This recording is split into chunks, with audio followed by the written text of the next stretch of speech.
વિદ્યાર્થી મિત્રો, ધોરણ 10 સામાજિક વિજ્ઞાન બરાબર. આપણે પાઠ 8માં જમીનના પ્રકારોની સમજૂતી મેળવી બરાબર.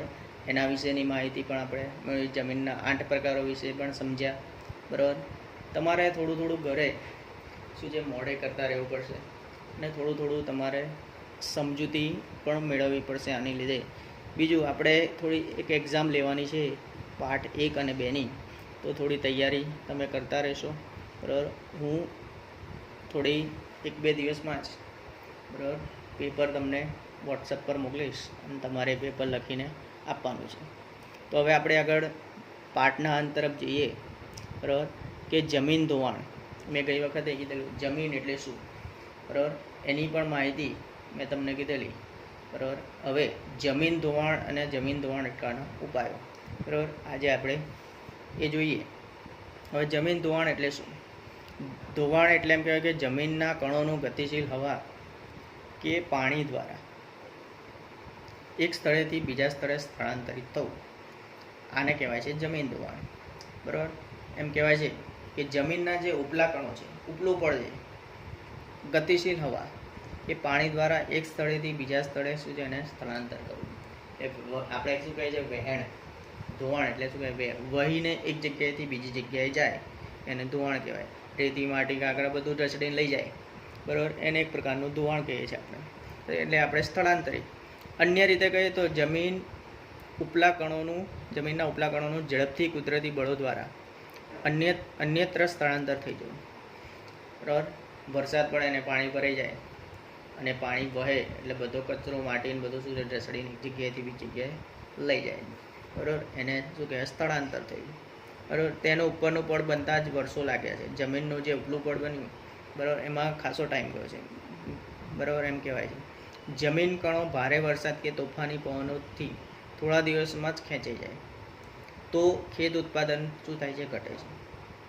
પવનો છે બરાબર, એ વરસાદને શું છે? અટકાવે છે બરાબર. એટલે જમીનના કણો ભારે વરસાદ કે તોફાની પવનોથી ખેંચાઈ જાય છે એટલે વરસાદ કેવો પડે? ઓછો પડે. આની અસર ક્યાં થાય? ખેતી પર થાય છે. એમ કહેવાય છે પડની જાળવણી ખેતી માટે અત્યંત જરૂરી છે બરાબર. એટલે આથી જમીનનું ધોવાણ આપણે શું કરવું જોઈએ? અટકાવવું જોઈએ બરાબર. જમીનનું જે ઉપલું પડ છે બરાબર, એની જાળવણી જરૂરી છે. જો આપણે એને અટકાવીશું નહીં તો બરાબર તકલીફ થોડી આપણને જ વધારે પડશે. એના પછીનો મુદ્દો છે જમીન ધોવાણ અટકાવવાના ઉપાયો. ઉપર ચિત્ર પણ આપેલું છે, ચિત્ર થોડું જોતા રહેવાનું. ચોપડી તમારી જોડે હશે જ. હવે 2 માર્કનો સવાલ છે જમીન ધોવાણ અટકાવવાના ઉપાયો. પરીક્ષામાં પૂછાય એવો છે. જમીન પર ચરાણ પ્રવૃત્તિઓને નિયંત્રણમાં લેવી, પહેલો મુદ્દો છે. ચરાણ એટલે શું કહેવાય? ગાય ભેંસ ને ઘેટા બકરા જે ભરવાડ ચરાવે છે એને ચરાણ કહેવાય. તો જે આ ચરાણની પ્રવૃત્તિઓને શું છે? નિયંત્રણમાં રાખવી બરાબર. બીજો મુદ્દો છે ઢોળાવવાળી જમીનોમાં સમોચ્ચ રેખીય પગથિયાની તરહથી વાવેતર કરવું બરાબર. એટલે યોગ્ય જગ્યાએ એમ કહેવાય ઢોળાવવાળી જે જગ્યા છે તો એમ કહેવાય છે કે ત્યાં પગથિયા બનાવો બરાબર. પગથિયા બનાવો એટલે જમીન ધોવાણ થોડું અટકશે બરાબર. અને વાવેતર કરવું આપણને શું છે?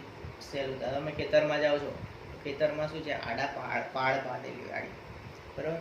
એટલે એ શું કરે છે? જમીનનું ધોવાણ શું કરે છે? એ લોકો અટકાવે છે.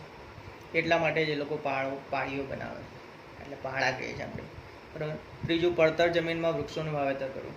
પડી રહેલી જમીન છે જ્યાં કંઈ જ યુઝ થતો નથી એ જમીનનો બરાબર, એમનામ પડી રહી છે, તો ત્યાં વૃક્ષો શું છે? ઉગાડવા જોઈએ. એટલે શું? વૃક્ષો ઉગાડો તો શું છે? ગમે ત્યારે કામ આપણને લાગે અને વરસાદ લાવવામાં વૃક્ષો શું છે? ઉપયોગી છે બરાબર. એટલે પડતર જમીન કહેવાય. પડતર જમીનમાં વૃક્ષોનું વાવેતર કરવું. એના પછીનો મુદ્દો કે છે પાણીના વેળા પડેલા હોય ત્યાં આળબંધ બનાવવા. આળબંધ એટલે મેં આગળ બી કીધું કે આપણે ચેક ડેમ જે કહીએ છીએ એટલે બંધ બરાબર.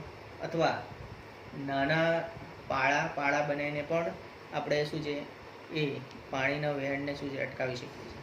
એને લીધે જમીનનું ધોવાણ પણ શું થાય છે? અટકે છે બરાબર. પાણીનો વેગ ધીમો પાડવા ઢાળવાળા ખેતરમાં ઊંડી ખેડ કરવી જોઈએ બરાબર. પાણીનો વેગ એકદમ ફૂલ સ્પીડમાં બરાબર, તો એને અટકાવવા, ધીમો પાડવા ઢાળવાળા ખેતરોમાં ઊંડી ખેડ કરવી. તો મિત્રો, આ જમીન અને જમીન ધોવાણના અટકાવવાના ઉપાય હતા. 2 અથવા 3 માર્કનો સવાલમાં તમને પરીક્ષામાં પૂછી શકે. એના પછીનો સવાલ છે ભૂમિ સંરક્ષણ અને ભૂમિ સંરક્ષણના ઉપાય. છેલ્લો સવાલ છે પાઠનો, ત્યાર પછી પાઠ પૂર્ણ થશે. હવે ભૂમિ સંરક્ષણ. ભૂમિ એટલે મેં આગળ કીધું જમીન. ભૂમિનું રક્ષણ, સંરક્ષણ એટલે રક્ષણ. ભૂમિ સંરક્ષણ એટલે જમીનનું ધોવાણ રોકીને જમીનની ગુણવત્તા શું કરવી જાળવવી. જમીન ધોવાણ પહેલાં રોકવાનું, બરાબર, અને જમીનની ગુણવત્તા શું કરવી એને જાળવવી. એને શું કહેવાય છે? ભૂમિ સંરક્ષણ. જમીન સંરક્ષણનો સીધો સંબંધ માટીના કણો, કે જમીનમાં વધારે પડતું શું હોય? માટી જ હોય, બરાબર. એટલે સંરક્ષણનો સીધો સંબંધ માટી કણો પોતાની મૂળ જગ્યાએ જાળવી રાખવા સાથે છે, બરાબર. એટલે દુનિયામાં વિવિધ જગ્યાએ જે તે સ્થાને અને સમસ્યાને અનુરૂપ પ્રયોજવામાં આવે છે, બરાબર. આપણે એમ કહીએ છીએ. હવે નીચે તમને આકૃતિ આપી છે. જે આકૃતિ કહે છે સપાટી પરથી વહેતું પાણી. સપાટી એટલે આપણે શું કહે છે? ઢાળ. ઢોળા ઉપરથી ઝડપથી શું છે? વહે છે, બરાબર. ઢોળા હોય, ઢાળ હોય, તો ઢાળ પરથી પાણી તમે નાખો તો શું થશે? ઝડપથી શું થાય છે? વહે છે. હવે બીજી આકૃતિમાં એમ કહે છે કે ઝડપથી વહેતું પાણી જમીનમાં ખૂબ ઓછું ઉતરે છે, બરાબર. જમીનમાં વહેતું પાણી કેવું હોય? ખૂબ જ ઓછું ઉતરે છે. ઝડપથી જે વહેતું પાણી હોય એ જલ્દી જમીનમાં ઉતરતું નથી, ત્યાં ભરાઈ રહે છે પાણી, એટલે ખાબોચ ચાલે છે, બરાબર. એમાં પાણી ભરાઈ રહે. આગળ સામે કહે છે ઢોળા ઉપર કરેલો સમોચ્ચ ક્યારીઓનું રોકાતું પાણી. એટલે મોટાભાગનું પાણી તેમાં શું થાય છે? સંગ્રહાય છે. નાની નાની ક્યારીઓ બનાવી દીધી હોય અને એમાં પાણી આ લોકો શું કરે છે? સંગ્રહ કરે છે. અને ઢોળા ઉપર છેલ્લું કહે છે ઢોળા ઉપર રોકેલું પાણી ધીમે ધીમે જમીનમાં ઉતરીને ભૂગર્ભ જળ સ્તરને શું છે? ઊંચું લાવે છે, બરાબર. આ આકૃતિની અંદર આપણને આપેલું છે. હવે એટલે આગળ કહે છે જો ભૂમિનું સંરક્ષણ ન થાય તો પૂરની શક્યતા વધે, જાનમાલની સલામતીના જોખમ ઊભા થાય છે. એટલે આમ ભૂમિ સંરક્ષણ આપણા માટે શું છે? અત્યંત આવશ્યક. જમીનનું રક્ષણ કરવું અત્યંત જરૂરી બની ગયું છે, બરાબર. જમીનને ગમે તેમ બગાડવી જોઈએ નહીં, બરાબર. એનો યોગ્ય ઉપયોગ થાય એ માટેના પ્રયત્નો આપણે કરવા જરૂરી છે. ભૂમિ સંરક્ષણના ઉપાયો એના પછીનો છે. ભૂમિ સંરક્ષણના ઉપાયોમાં જંગલો આચ્છાદનને કારણે તેના મૂળ જમીન કણોને શું છે? જકડી રાખે છે. ભૂમિનું રક્ષણ કરવું હોય તો કયા ઉપાયો હાથ ધરવા? બરાબર. નદીના કોતરો અને પહાડી ઢોળા ઉપર વૃક્ષારોપણ કરવું, બરાબર. પહાડી ઢોળા ઉપર એમ કહેવાય કે વૃક્ષારોપણ એટલા માટે કરવામાં આવે છે કે ભૂમિનું રક્ષણ તમે કરી શકશો, કે વરસાદની સામે પણ રક્ષણ થઈ શકે.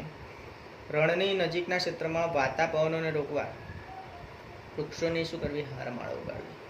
વાતા પવનો રોકવા માટે શું છે? વૃક્ષોની હારમાળા ઉગાડવી. એટલે લાઇનસર વૃક્ષો અમુક અંતરે વૃક્ષોની હારમાળા ઉગાડવા, જેથી રણ પ્રદેશમાં રણને આગળ વધતું એ અટકાવશે, બરાબર.